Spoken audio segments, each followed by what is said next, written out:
dia a dia da economia, com Miriam Leitão.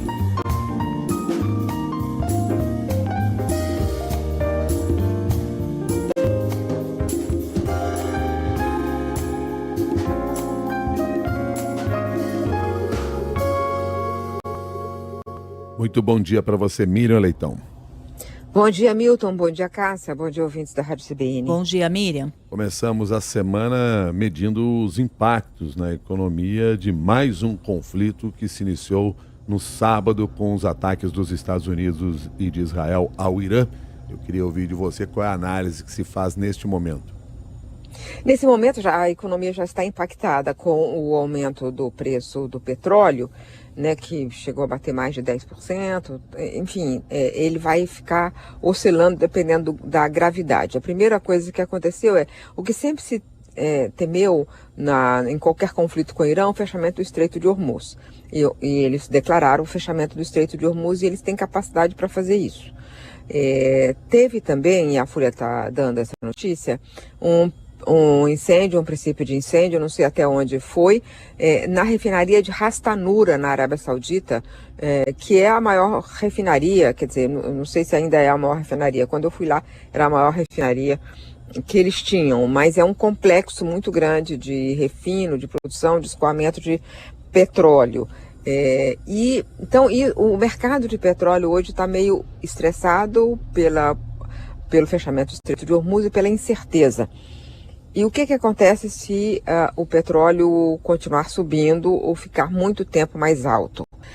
Que isso afeta a economia mundial, tem pressão inflacionária. Isso é ruim para os Estados Unidos, é ruim para o governo Trump, que tem uma eleição de meio de mandato pela frente. Então, o ideal é que tudo isso se resolva o mais rapidamente possível, sem maiores impactos na economia. O ideal para todo mundo, o ideal também para o presidente Trump. Mas ele criou uma situação muito imprevisível no Oriente Médio, né? Quando atacou no meio da negociação. Eles estavam, bom a gente entender o contexto, que tinha uma negociação em curso com o Irã. O Irã tinha feito uma boa oferta naquilo que interessa a todo mundo, que o programa nuclear iraniano. Eles se dispuseram a destruir parte do estoque do que eles tinham enriquecido a 70%, e eles aceitaram supervisão da ONU para a sua produção de urânio enriquecido, mas se comprometiu com baixo enriquecimento, então só podia ser usado para outros fins que não o de construção de armas atômicas.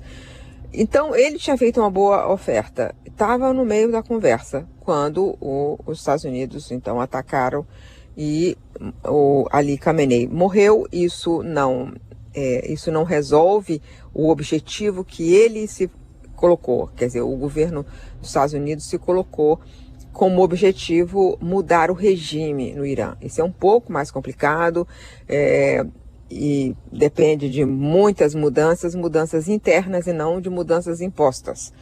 Então isso está distante e além disso teve o Irã reagiu bombardeando os países do entorno. Ele evidentemente não consegue enfrentar uma guerra com tantos países lá do entorno, contra os quais ele lançou os seus mísseis, suas bombas. Então ele se enfraquece. É fácil ver que o Irã fica enfraquecido a curto prazo, a médio prazo. Mas do ponto de vista da economia, a economia nesse momento está sob estresse. E aí o estresse não se sabe para onde vai o preço do petróleo nem onde vai ficar. Qual é a notícia que atenua esse cenário? É que o petróleo estava muito baixo e o mercado estava muito ofertado. Então não tem, assim, não é um momento de escassez, não é um momento de petróleo alto. Então ele sobe, mas ele estava muito baixo. Então isso dá uma certa tranquilidade nesse primeiro momento. Reduz, não digo tranquilidade, mas reduz um pouco a tensão, Cássia. Pois é, Miriam. Então, as próximas horas, os próximos dias vão ser aí determinantes para saber dos impactos da economia a partir desse conflito que, infelizmente, vai se alastrando por outros países do Oriente Médio também. Nós já tivemos recentemente ataques de Israel contra o Líbano e o temor de que estes confrontos se alastrem ainda mais, né? Exatamente, e esse momento é um momento de muita tensão, porque o Irã, ao reagir, atacou vários outros países no entorno. Então, isso flerta com um cenário muito perigoso, que é de uma guerra generalizada no Oriente Médio. O presidente Trump disse que era uma coisa de alguns dias, agora ele falou de 4 semanas. Então, qual é a duração? Isso é que não se sabe. Qual é a duração? Porque se o objetivo é trocar o regime, fica um pouco mais complicado, porque aí depende da construção de alianças internas. E agora o presidente Trump está dizendo que tem conversado com autoridades do Irã, e o Irã nega que tenha conversado e chama isso de as fantasias delirantes do presidente americano. Então, a situação é essa: extrema tensão e muito estresse na economia por não saber para onde vão esses preços. São preços que impactam outros preços. Então, vamos continuar acompanhando, Cássia. Muito obrigado, Miriam, e um bom dia para você. Bom dia para todos nós. Bom dia.